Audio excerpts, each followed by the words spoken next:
Hey everybody, I want to introduce you guys to Daniel Bannister and Lillian and their 2 kids. They just drove cross country all the way from Ohio to here, California. Last year they came out here to investigate, to discover this call, this burden that they've had for a while, meeting pastors, meeting key leaders here, and as they left, Ontario was on their heart. And so through this year, we've been praying, we've been talking, we've been planning, we've been plotting, but now they finally arrived.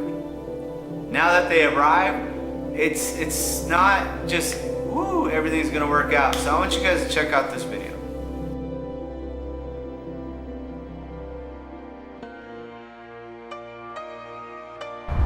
The entire ride here was anticipation, just excitement over what God was gonna do. One of the things that we've been dealing with over the last 3 days has been, we initially had the idea that it was going to be, a week or 2 maybe trying to find a house, and that was no big deal. We were good with that, and we were planning for that. So every time I've gone into any area of ministry, spiritual attack is one of the first things that hits, and this has been no different.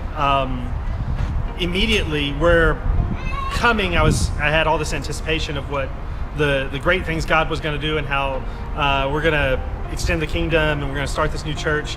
Well, when we didn't find a house on the first day, and then over the last 3 or 4 days that we've been here, seeing the obstacles we've hit in trying to even connect with someone over housing, I've been tempted to doubt God's provision. And I kind of wonder, is this what the Israelites might have felt like whenever they left Egypt, and where they're seeing God do things like part the Red Sea and all these other things, but they still, when they get to the desert, they're seeing the next obstacle, and instead of looking back at the way God's already provided, because God's done all these crazy things to provide to get us this far, yet I still find myself tempted to doubt, is housing going to happen?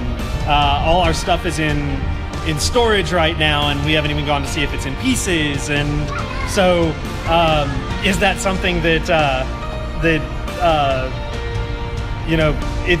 I know in my head that God didn't bring us out here, and is not now going, okay, well, you're out here now, your stuff's in storage, now let's kind of poke the bear, see what you're going to do now. But in my heart, emotionally, it's been just a roller coaster of trying to deal with my family's living in a house with people we don't really know. And we've got 2 preschoolers, so even though the family's been awesome, we're watching our preschoolers, and we're trying to keep them away from other people's stuff, and we're trying to keep them quarantined to the room that we're staying in, and it's hard. That's been really hard over the last 3 or 4 days. So on the one hand, it's been overwhelmingly blessed with the reception we received from Be the Message Church, and the love that we felt from the people that are partnering with us in ministry, and at the same time, just a fear that we've been continually dealing with, and then the guilt that I feel on top of that fear, because I know that it's my faith wavering, trying to wrestle with, okay, God, how are you going to provide for these new needs? How we're here, and I feel like we're sitting on the starting line, and we're waiting for the gun to go off, but the guy just keeps having to reload. So that's kind of where we're at right now.